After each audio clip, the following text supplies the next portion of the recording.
Hello and welcome to The Conspiracy Hour. This week we are going to talk about the life and times of Gordon Novel, super spy, private investigator,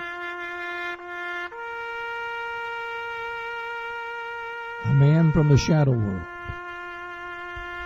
a tribute to a cold warrior, Gordon Novel, 1938 to 2012.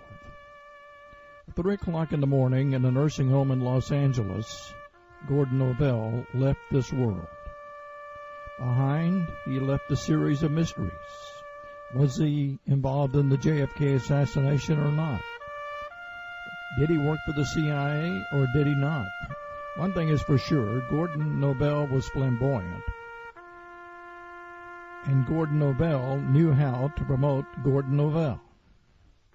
Over the years, we became very close friends with Gordon and could see through the crusty, rough exterior into a man who was interested in human rights, a man who believed that he could make a difference in the world, and dedicated his final years to the pursuit of free or cheap energy.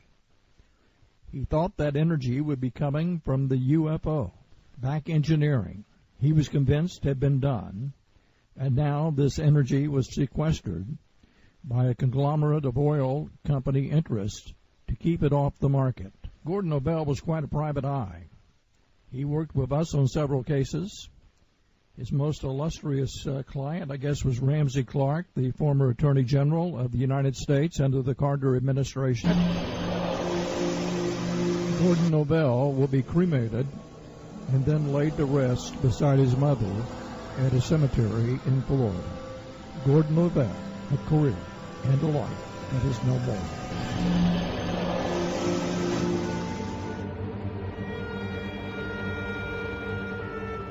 To private investigator extraordinary, Gordon Novel. May you rest in peace. Questions and prospects, with prospects really of a few answers, is the best way I could sum up our tribute here to Gordon Novel today. Hi, I'm Jerry Pippin, and welcome to our show. I guess that would be the headline, if we had a headline for today's show. We're talking about Gordon Novel and his passing. We have quite a bit of information about it on our website at jerrypippin.com. And you can simply go over there and click on the links. There's a couple of links on the highlights window there on the home page. The death of Gordon was not unexpected. He had been very ill. And it's still, you're never ready for it. It came as a shock. He's 74 years old. Novel was still behaving like a cold warrior. And evidently he had been that part of his life, earlier in his life at least. Been lots of hot spots around the world that Gordon's been involved in, the Bay of Pigs, the JFK assassination, being held by radicals in a Beirut jail while he was over there trying to free an American hostage. Those are just a few of the scrapes that Gordon Novel, private investigator, had endured over his life. I did not know Gordon early in his life, but even in his 60s when I first met him, he was full of vim and vigor, as we say here in Oklahoma. In an earlier interview, which is now part of our tribute to Novel, broadcast just a day after his death, Gordon discussed some of the events in his life. And a lot of it was interesting, and a lot of it was almost like out of a spy novel. But that's the way Gordon Novel lived his life. When we had an off-the-record conversation with him over the years, and we had many, we were aware that there was much more to tell. However, the Grim Reaper came for Gordon in the middle of the night in a nursing home in Los Angeles, California, taking him and his stories to the other side. Gordon was a son of the South.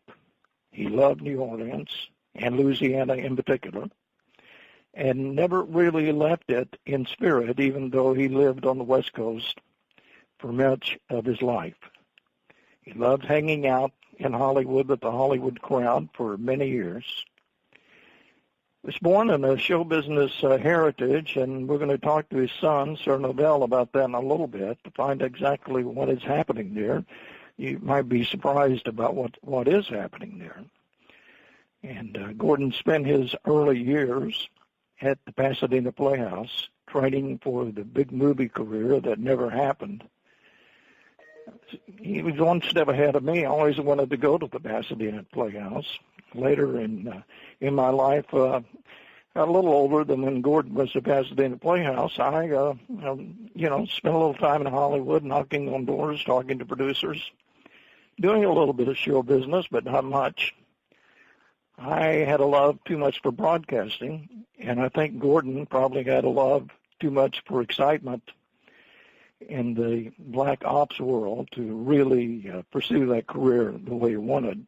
He told me in an interview one time he really wanted to be a director or a producer or a writer, and he was kind of all of that in a way. He's had many projects over his life. His life turned out to be a real-life incarnation of your favorite spy thriller, combined with a little bit of the cheap two-bit world of the PI stories that we read in Pulp Fiction. And for those who knew him up close and personal, he was a man of great social conscience that in his later years he dedicated to his pursuit of free or cheap energy, which he was convinced the U.S. government had back-engineered from UFO crashes. And he laid out a pretty good record of evidence that, at least circumstantially, he was probably right. Many have asked me if foul play was involved. It most certainly could have been a murder, but there's little evidence of that. However, if there is a suspect, it's more likely, in my opinion, to have been from the energy corporations of America and around the world rather than the government, as Gordon was evidently getting very close to the development of free energy, which he envisioned that would be something that would be good for mankind, free the world from the debt of big oil and gas. Others suspect his life was long dedicated to black operations, and maybe we didn't really know all of the facts about Gordon Novel. He did have friendship with CIA agents, and he talked about it frequently to me off the record, as I say. He loved the shadow clandestine operations of the world, and it is true that sometimes these type of people do bite the hand that feeds them when they no longer find them useful.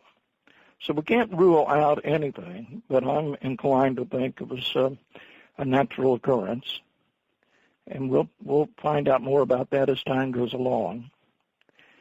Many of those factors could have been involved, but I think it was Gordon's lifestyle. He did live to 74.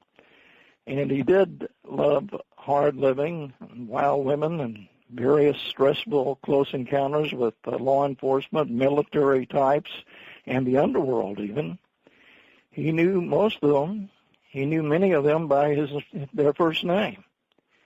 And it could have taken a toll, as that is stressful, even though I know he enjoyed it every minute with every fiber of his body.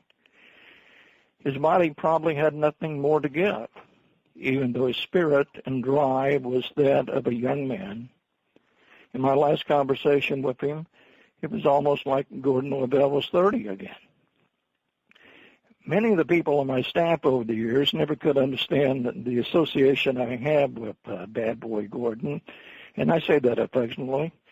But once you got past that PI image, there was a small boy-like quality about him that included thinking the best of mankind. something I could identify with.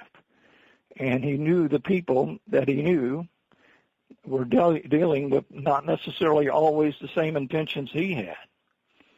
Some of them were, frankly, rotten to the core. But even as Gordon and I laughed about that many times, talking about things, the magnitude of their devotion could not be questioned. Many of these black operators are very dedicated to God and country. Gordon Novel was called many names, but as Robert Morningstar dubbed him in an expose on the British petroleum encounter in the Gulf, where they pretty much screwed up the environment forever, called him Noble Dragon. I believe Gordon liked that term, Noble Dragon. As all of us know far too well, life on this planet for humans, it's temporary. And it was time for Gordon to move on. It leaves one to wonder if there's any eternity for men's souls. And if there is, then you wonder about what Gordon's doing right now. He's probably already shaking up the realm of those on the other side. Gordon almost until the day he died kept in touch with certain people in high positions of power. And I'm not talking about just in the United States, but around the world. He knew many people, the players, the black operatives, intelligence agents, male and female. Gordon used to talk to me off the record about his protector at CIA, who later left that agency for other places to work in the intelligence field because of a moral conviction. I'm talking about Ronald Pandolfi. Pandolfi is somewhat of a mystery man, but we do know some things about him. For instance, reliable information to me suggests that he left the CIA over the questions of WMDs in Iraq. Pandolfi did a finding for the Bush administration early on about the war in Iraq. Before they went to war, he was asked to find out whether or not they had WMDs. We're talking about weapons of mass destruction. And evidently, Pandolfi and his group at the CIA found that Saddam Hussein did not control any WMDs. The Bush administration evidently wasted no time saying that was not the finding they wanted. And rather than compromise its standards, Pandolfi asked to be transferred to another department away from the CIA. But still, he's involved today in highly technical gathering of intelligence and respected by many men in the intelligence world. We asked Pandolfi to come to the show tonight live, but he instead decided just to send me a statement to read. In this statement, which as Grant Cameron pointed out to me as I showed it to him, since Grant had been investigating the shadowy world for some time, is obviously some sort of coded message. So therefore, I will read it as written, and as Pandolfi submitted it to the Jerry Pippin show. In respect to secret agents, Pandolfi paying tribute to another man in the shadow world of the secret operations, Gordon Novel. Let me read this verbatim. What Pandolfi wrote for me to read on the Jerry Pippin show tonight. It came in an email close to midnight, October 6th, 2012.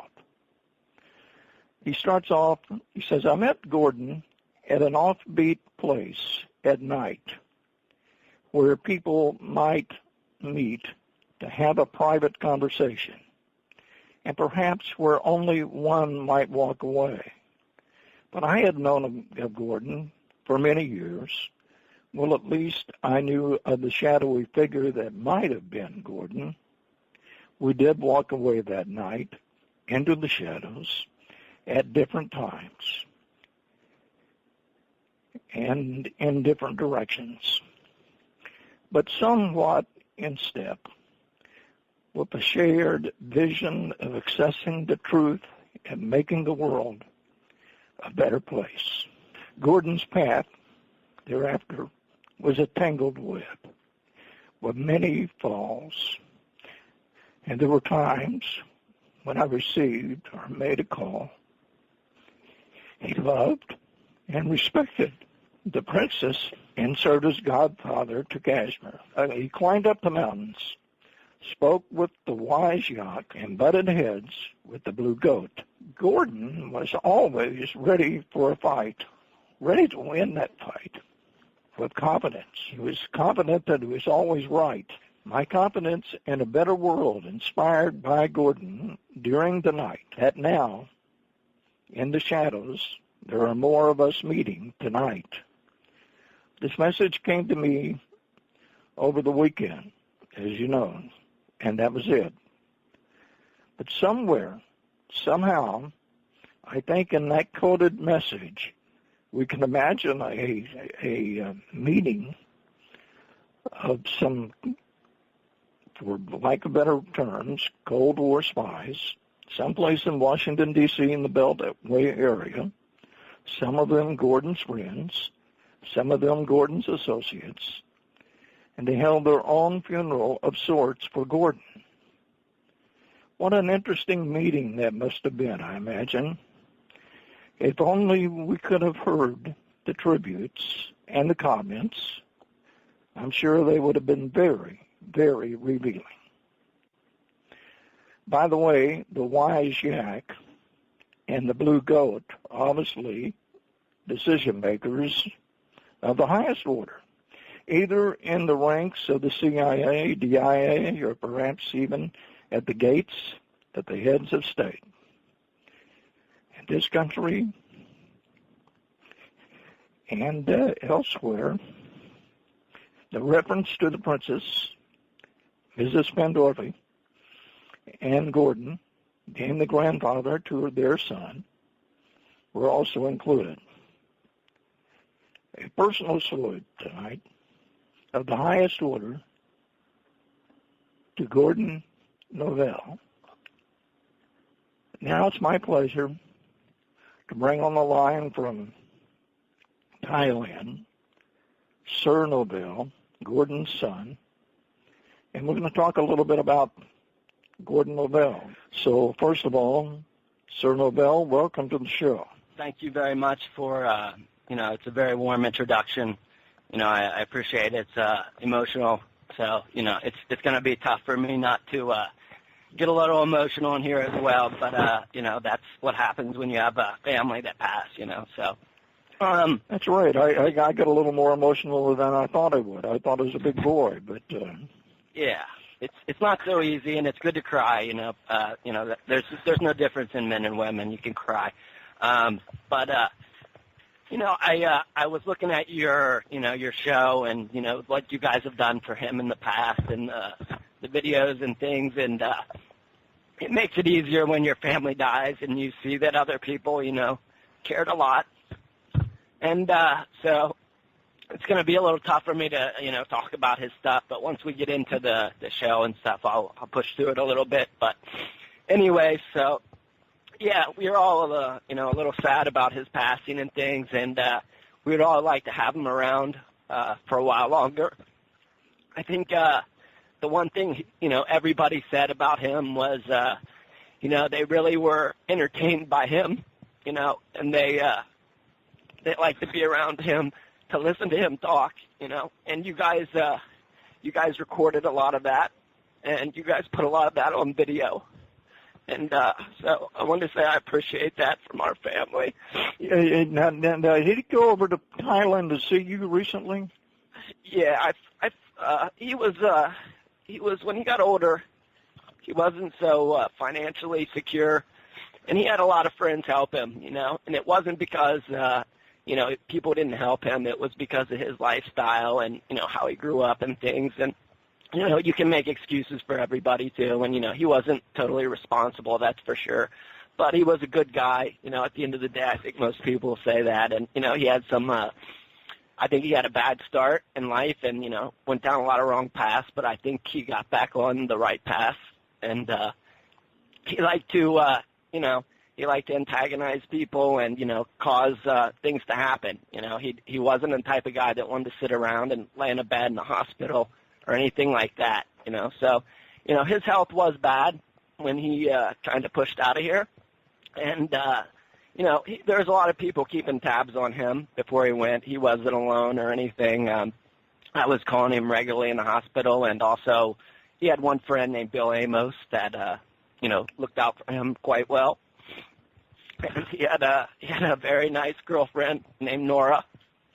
And there's several other people, Mike Bigham and Bob Shaheen and Tom Sullivan, and there's Steve Huntsman and many people that helped him, over the years. That's just a few, and there's many more before that, and he has many old friends, and I'm gonna contact them and whatnot as well, because I know everybody doesn't know. It just happened a few days ago. So, anyways, he did pass away. He had he had a heart attack a few years ago, and he also had diabetes very bad, and he had a problem with his foot, and he had his toe amputated recently, and we knew it was going to be a tough fight because it was a serious bacteria, and he also had other health problems, but we all knew he was kind of like Wolverine, and that he was, kind of tough, and that he, would recover, and he did. He did for a while, but I don't think he wanted to lay in the hospital, for too long, and he was in a lot of pain. I read some of his emails and stuff, but that happens when you die. That's what happens. So he definitely, recovered from his surgery and was able to talk, and, many people spoke to him, and everybody got to say what they wanted to say to him if they wanted to, if they really wanted a chance to get a hold of him. And you guys did a great job. Like I said, I'm very impressed with your recordings and, that stuff that we couldn't do from our family. Go ahead. Have you made the memorial arrangements, or has that already happened, or? Yeah, well, that's what I'll tell you a little bit. We're going to have his DNA profile made, just because we have some litigation going on with his, his past family history, and with his father. So there's a couple lawsuits pending in his name in New York, and I can talk about those later. But for his, we're going to have an autopsy done as well for medical reasons. We want to, the family history, what the, specific cause of death is, and, you can kind of prevent those kind of things, if you're younger.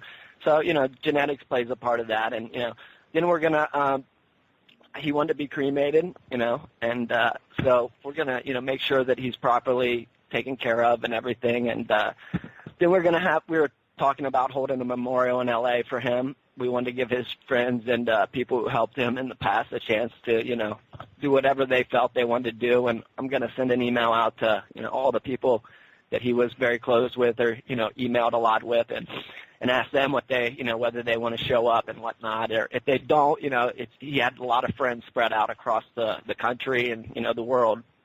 So all his friends weren't in L.A.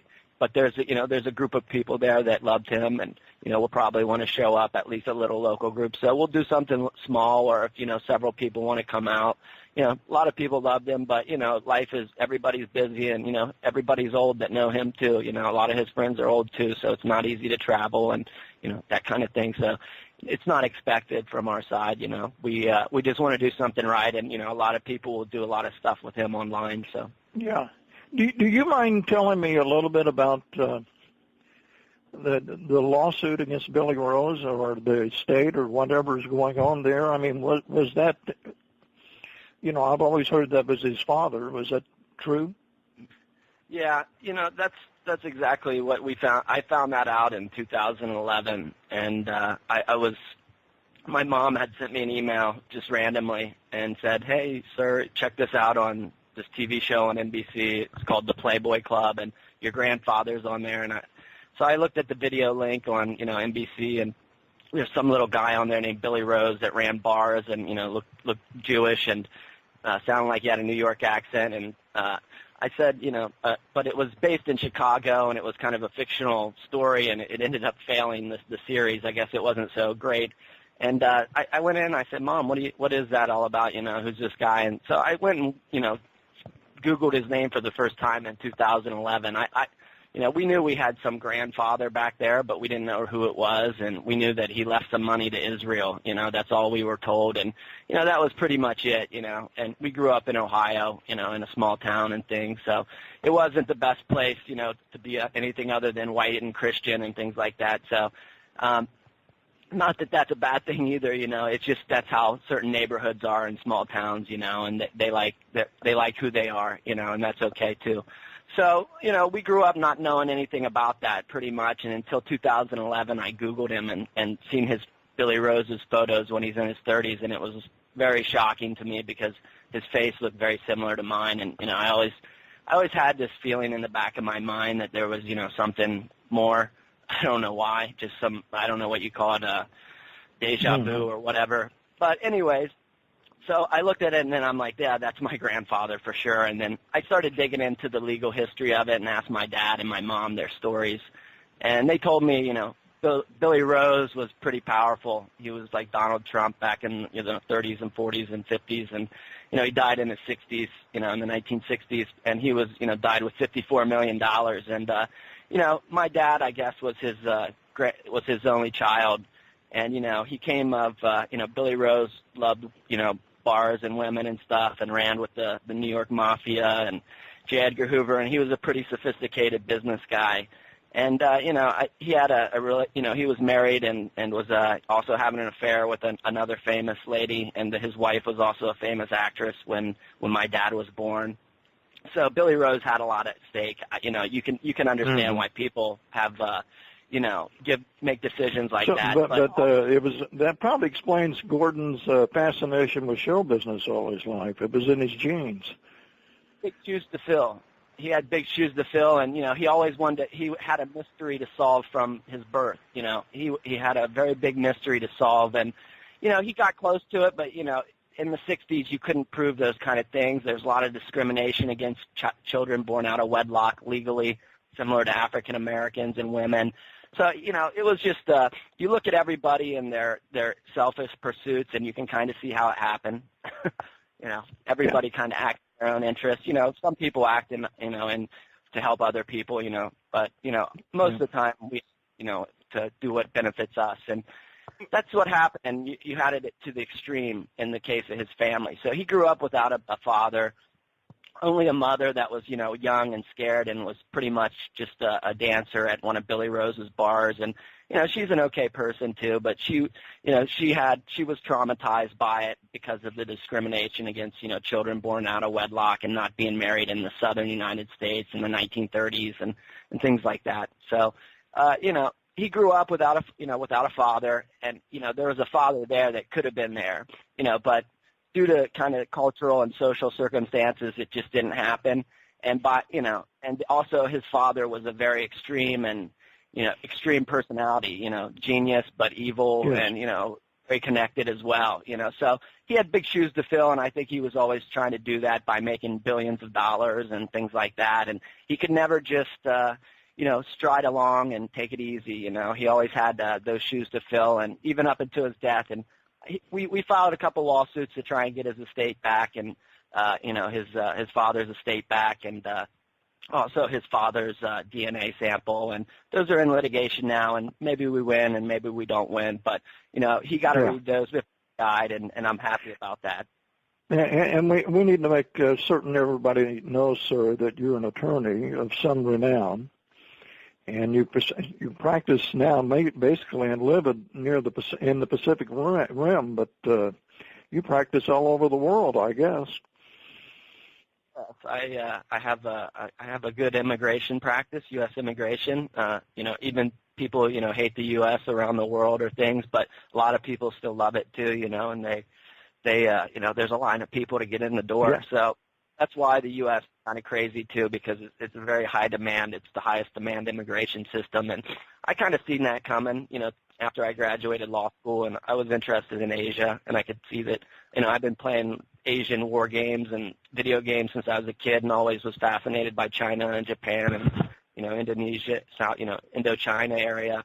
So I ended up over here, practicing as an attorney for Deloitte Touche for 4 years, and more as a consultant. We don't do real legal practice here, not in the courts like that. I didn't want to do that stuff. I don't like litigation and domestic, bankruptcies, divorces, things like that. It's too much drama. Yeah, right. I like stable. Let's talk a little bit, if we can, about your dad's connection to UFOs. That's how I met him originally.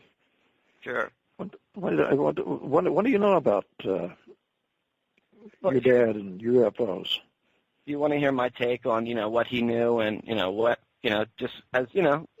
just to be blunt, he always liked to use that word, I'll be blunt with you, and he didn't like to pull punches and things like that. So, I'll tell you what I know about that kind of stuff and what my, thoughts are. They differ from his, I think, just because of where he was born and, the time and place he grew up and, the difference in, technologies and things like that. So, he loved UFOs. He's been fascinated by them for decades, decades. So, before other people were fascinated in him, he was fascinated in them. He also was, trying to build the iPhone 20 years ago too. He just could never get the financing. And, and also there's a lot to. Yeah, he's quite a technical guy. The first time I met him, he was wired. He had one of those, he had something in his earplug, and he was always doing 2 or 3 things at the same time and seemed to be able to handle it pretty well. And most of the things he was talking about were connected to UFOs and energy. But did he ever have a UFO experience, you think, himself, or he just was fascinated by it? I think he was fascinated by him. Again, Dad's story is he grew up, with a mystery, like who's your father? So he had to solve that, And he was, and I think that's kind of why he became an investigator, because that's what he was naturally good at as a, out of his childhood. Let's talk a little bit about Gordon and the CIA. What do you know about that? Yeah, basically with the CIA, his main connection there is the guy you already mentioned with the, the monologue that you read. Yeah, right. He's a very nice guy. I've talked with him, not met him or anything. He's kind of like Charlie's Angels or something, but he's a nice guy, and he loved my dad, and basically, my dad I don't think was so, working on the payroll of the CIA or anything like that, but he knew Ron, and Ron was connected to him, whether it's as a friend or a lot more.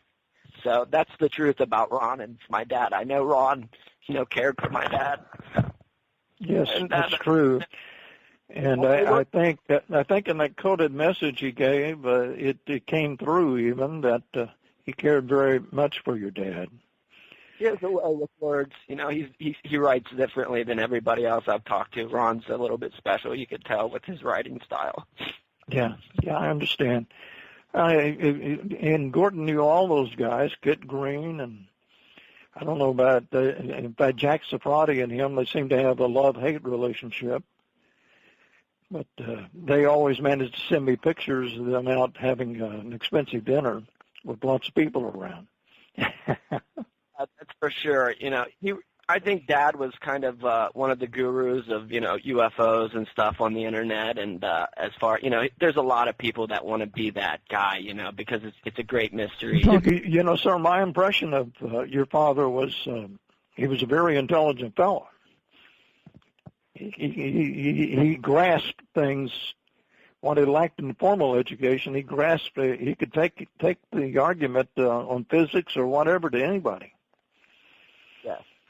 There's no doubt he had a sharp mind. I think everybody agrees on that. And, but at the same time, he was, they call him black and white, and there's no gray in between, really, He's just that style of personality, and a lot. That's why people loved him, but that's why they hated him, too. So, it's just that style. There's one of those, in between and kind of extreme characters. His father was very much like that as well, and they had the same habits about bumming cigarettes off of people and, eating sweets all the time. And, they both died of the same thing. They got leg and bacteria infection in their legs and couldn't walk and were hospitalized. And same story, Yeah,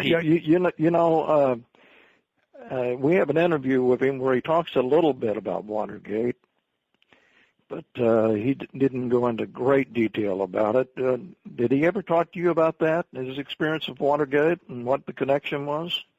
Yeah, I mean, he talked to me about all that stuff, Watergate and JFK and UFOs and CIA and all his friends, and, he kept me up to date. And, I don't think there's a super huge secret out there. Everybody says we want disclosure. I think you've already gotten it. I mean, if we're all talking about it, we already know about it. It's not 1900 anymore.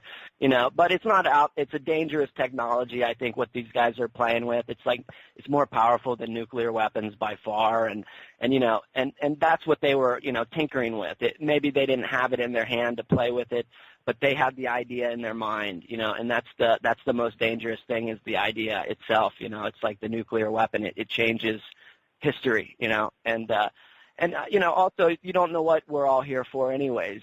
We could be here for a vacation and to chill out, and we don't need that stuff. Also, a lot of people say, oil and gas and this and that.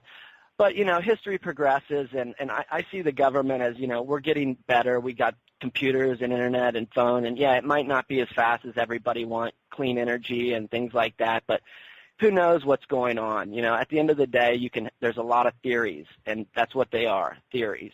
So he was very on the edge of UFO technology. I don't think he could have built it due to the financing. It's very, very expensive. You look at an automobile factory.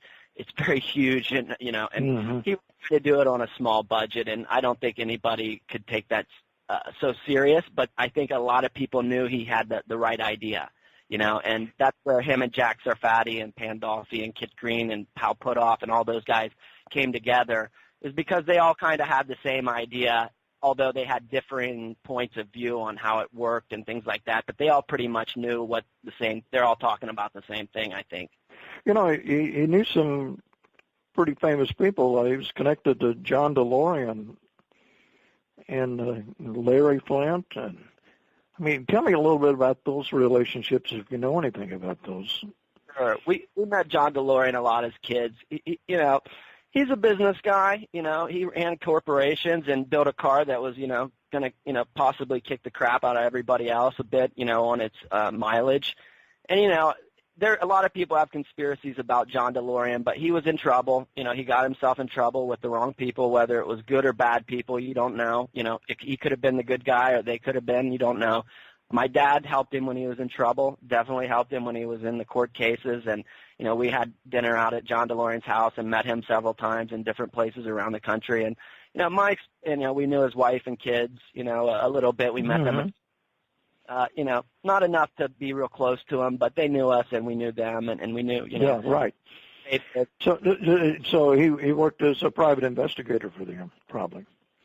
Said that John DeLorean was framed, and that he played, they were playing dirty tricks, and that Dad was one of the dirty trick guys that were for hire, just like a, kind of an agent or whatever. And, he said that he played some dirty tricks back on him, and that the right thing happened in the end, and that's what matters a lot of times. And, people lose sight of what they're doing, the means of what they're doing to get to an end. And, if you're going to lose sight of that and you're going to wear, the color of bald, then, you better be ready for other people to do that back to you. So as long as everybody plays by the same rules, that's fine. My dad just didn't believe a lot of times everybody would follow the rules and play by them. So he would throw out the book sometimes, Well, right. It takes, sometimes you got to do the same thing that the people are doing to you, unfortunately. Michael Jackson, he was connected to him some way or another. What was that? Was that the same sort of kind of client relationship? Yeah, Dad became kind of famous during DeLorean and Larry Flint's cases. We had dinner at Larry Flint's house one time with him as well, and met him and things. And his house was quite a shocker out in L.A. with women hanging out there and things. And we were kids, but we seen things in his basement and things like that. And Dad got a reputation for being able to be a fixer, in tough situations for. Kind of like celebrity people. And I think he had a reputation from his JFK and Watergate stuff with keeping his mouth shut, and on certain things. He had a big mouth, too. There's no doubt about that. But he kept his mouth shut when it was important, and when things were on the line. And I think he got a reputation. Yeah. I mean, he certainly did know how to keep a secret, despite the fact that he would talk a lot. For instance, we still don't know anything about JFK other than the fact that he did pretty well play some dirty tricks on Garrison down in New Orleans. Your dad told me he was working for the White House at that time, and Garrison thought he was working for the CIA. Sure, I don't think did he ever say that? Say much to you about that early experiences? Yeah, I mean, that's the thing is I grew up around my dad. I knew him for 37 years, and that's one of his big stories. That's kind of where he cut his teeth, is that JFK thing. And, you got to just look at the facts of it. And, I don't think it's something that people haven't figured out. A lot of people love conspiracy because it's just continuous questions and, debate. But, the JFK thing to me is a huge mystery. And, there's a lot of people always ask me, did you ever talk to your dad about JFK or this or that? And, yeah, I did. 4 years ago, he came to Thailand and we sat down and, I knew he wasn't going to live a long time. He was 69, but he was kicking around quite good. And, he was bumping around Bangkok and smile on his face and, enjoying the Thai people because they're very friendly. And, the food and weather here is good as well. So, he told me those details and things like that, what he knew. I think there was a certain level of protection that he didn't want me to know every exact thing, like you wouldn't tell your son, the details of your sex life or things like that, the specific things, all this or that. So he did tell me, what happened, and he left me, items on JFK, and he left a lot of files, and I knew his story. I knew him growing up. I knew his body language. I knew when he was, showing off and exaggerating. I knew when he was telling the truth. If you look at the facts, and you want to go through that, I can take you through the facts of that and tell you what I think as, one of the people. I think that he was a very young man, at that time. You have to look at his age to start out when that happened. He wasn't very old. He was in his 20s. And, a lot of people say, Gordon knew what was going on, because I think his face was placed in the scene and things like that. He was placed, he was young and stupid, and that's why they used him, and used him for that. But he ended up being very successful in that, and, a lot of people have placed him at the scene of the assassination. They think that he's the umbrella man, and, there are very, similar resemblances to him and the umbrella man. I don't think he pulled the trigger or was involved in, the big plotting or planning. Or we're not, even if he were the umbrella man, we don't know what he was signaling and who to. Maybe you do. No, I think he was, the facts are that Dad was, an operative for the CIA at that time, as far as I can tell. He was running ammunition to the anti-Cuban Castro people, and he had, here's what people, I'll tell you what his friends would say, and this is a guy, I think Stephen Huntsman, he said, Dad had the, nobody had the testicular fortitude of him or something like that. He was pretty gutsy, and that's what his father used to always said. If you have some brass, you can get real far in life. So, you just do things and make things happen, and, a lot of people will stay on the sidelines and, sit back, and, that's the safe route, but he liked to go to take the path of, and that's what he was doing as a young man. He didn't have a lot of family support to guide him in different directions, and I think he got in with a rough crowd in New Orleans. He grew up on the streets. He knew the, mobsters down there, and, I think he wanted to be more than that, and, he probably got in with, some of the people who knew the mob, the CIA guys and the Cubans and anti-Cubans, and, there was a lot of money going on in Cuba back and forth with gambling and alcohol and things like that at that time, and, there's a control games being played on both sides, and I think a lot of people got killed in the Bay of Pigs, CIA people. I really do. I think that's my opinion, and I think that my dad was connected to the CIA. He was connected to the mob, and his face is on the possibly on the scene, and there was a Cuban guy sitting next to him, and a lot of CIA people got killed, and they looked stupid in the Bay of Pigs, and Kennedy was they pointed the finger at him kind of. And whether they did it or not, I don't think it was the CIA like, hey, we killed Kennedy.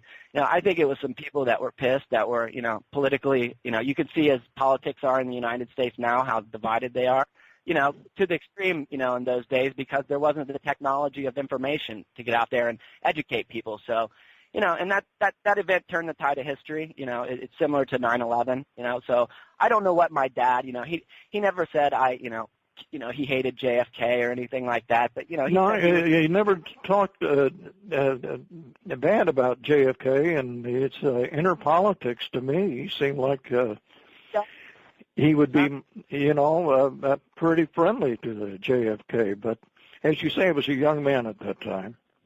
Yeah, he was, to the right on his politics. And, it's easy to get young people, wrapped up in politics and say, this is how things are, this is the answer, and you do this. And he was gutsy, and I don't think, if he was involved in that he knew, the top people. I think that he was down at the bottom, and he knew, the next people along the chain that could have got you up to the top.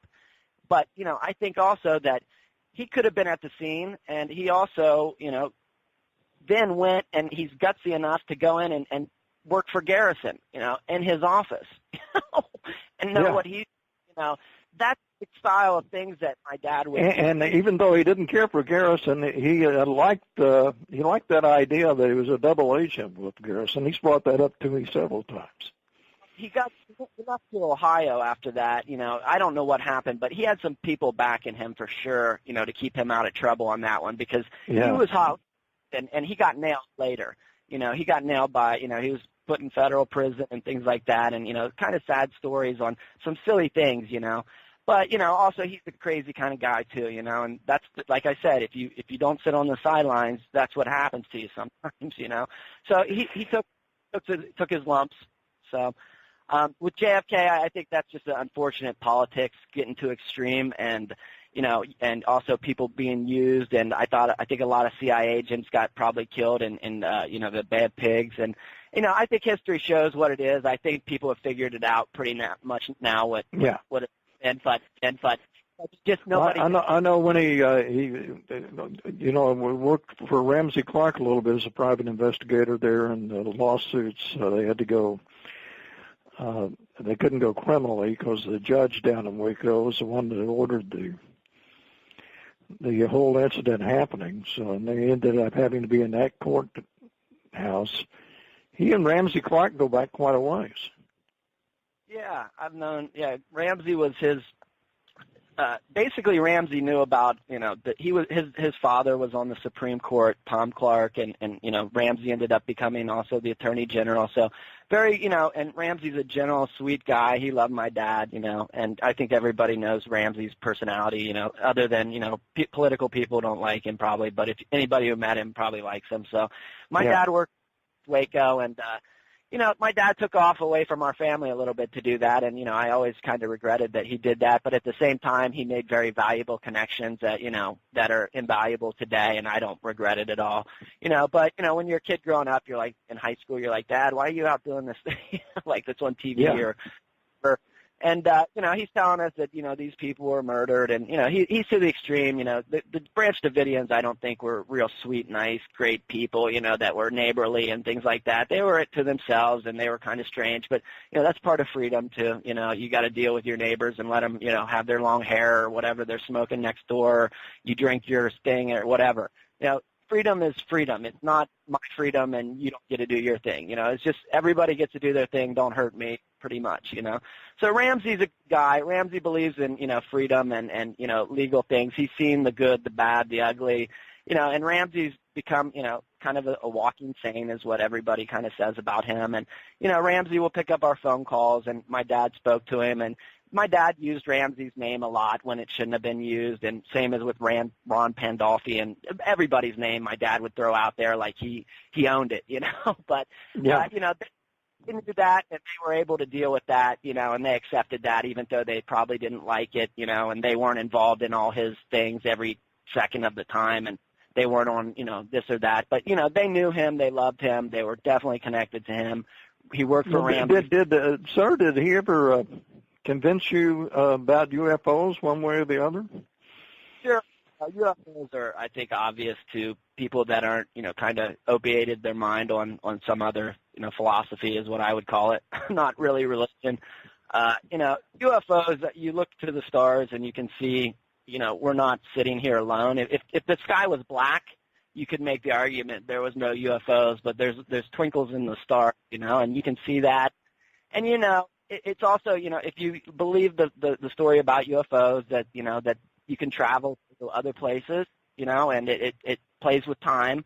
There's definitely, I think, Einstein and all the physicists, and they all back that up. It plays with time. And the question is do you want to play with time? For example, you see a football game that you already know the score. How boring is that? Or something you already know right. that it's not fun to watch. So I think that you could clean up in Vegas in the sports books.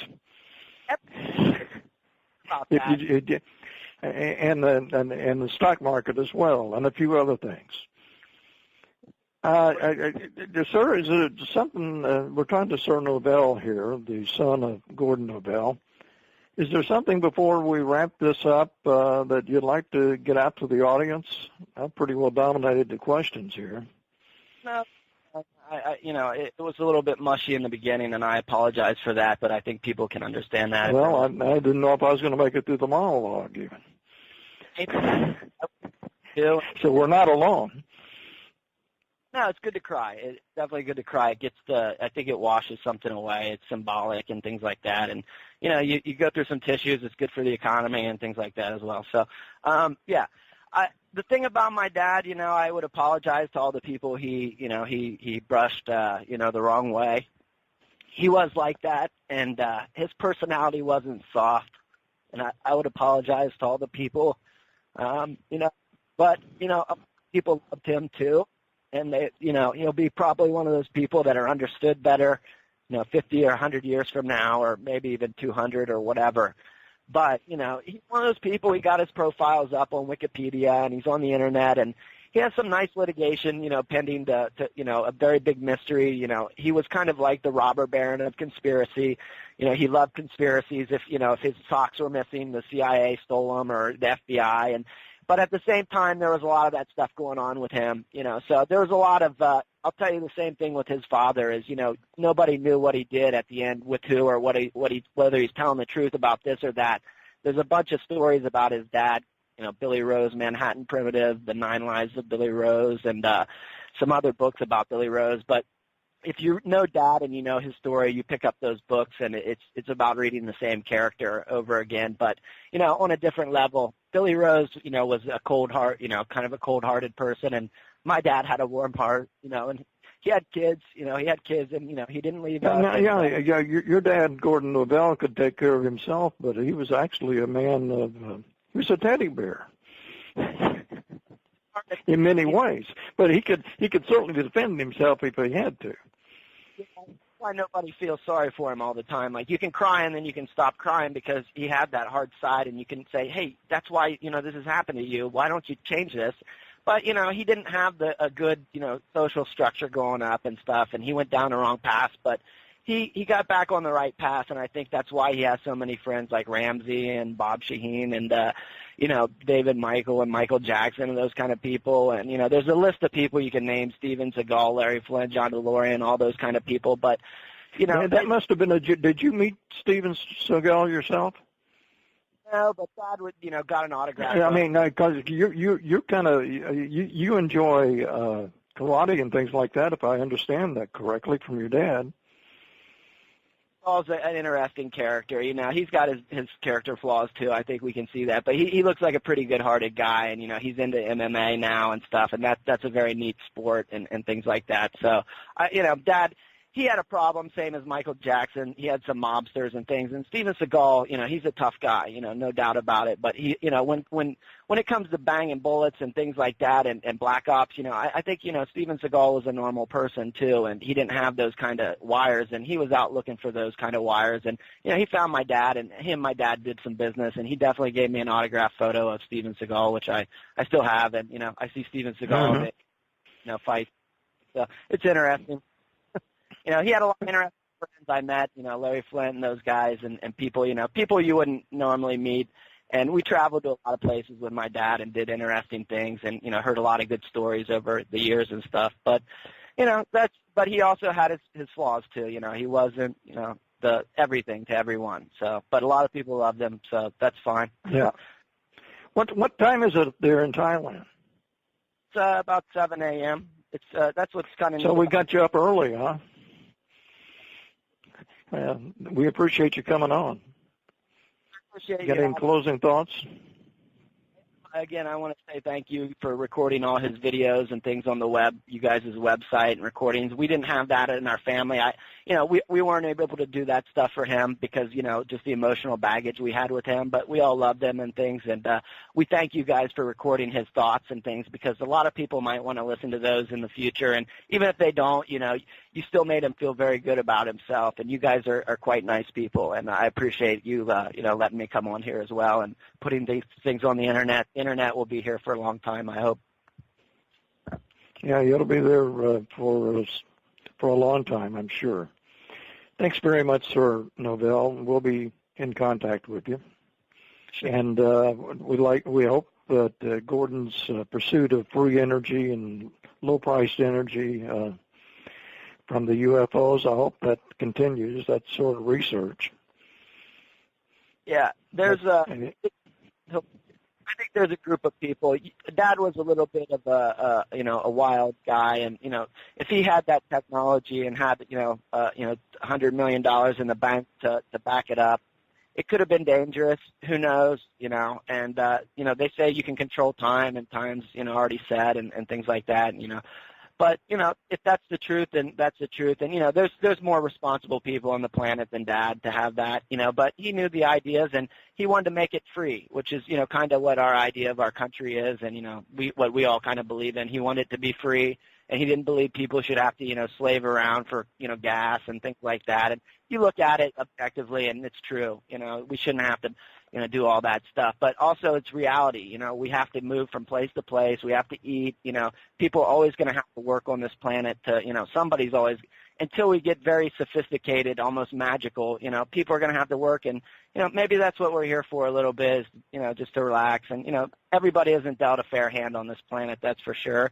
And, I think that's what he was trying to do is get everybody dealt a fair hand, so that, if you wanted to do this or that or if you want to get off this planet, you could get out of here, So, that's his idea, and he left behind a lot of plans and CDs and writings and stuff about that. And I don't think there's anybody out to steal that from him and this or that. It could be like a nuclear weapon. It's dangerous, but, at the end of the day, it'll come out, and, it just takes a little while. And a lot of times, the technology doesn't come out until it's under control and we understand it. It's like you don't release something on society, that could potentially destroy everybody, until you got a pretty good grasp of it. It's just not responsible.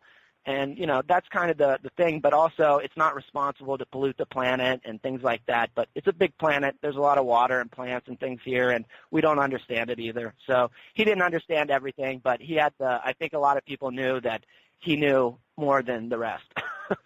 There's a lot of people like are fatty and things like that, and how put off people like real scientists, Kirk Hawkins or those kind of people. And they know a lot. I met those people and those are real scientists. My dad was an investigator and he brought them, information, that they could use for their own pursuits. And they did the same for him. And they, it's like the internet. They're all trading information. I don't think any one of them's got it built yet, except maybe, the people out in the desert or whatever. And, there's a lot of stuff out in the air, that's for sure. And, our military keeps things secret, but there's reasons for that. Everybody thinks it's dark and evil, but a lot of times a lot of people are good. There's a lot of people that are good on the planet, more than bad. Otherwise, we'd all be killing each other. And a lot of people, and when the time is right, those kind of things will come out. And, you want to make sure that everybody gets to live their life too, and have their freedoms down here as well, even though it's not perfect. So we'll see what happens, is what I would tell you. Okay, we're going to have to move on. Life moves on. Gordon Novel, I think this entire hour has been very educational about him. He's been an interesting person, an interesting man, and I appreciate you coming on, sir, talking about your father. I appreciate letting me come on and talk. And okay, thank you very much. This is Jerry Pippin. This has been a salute to Gordon Novel, 1938 to 2012.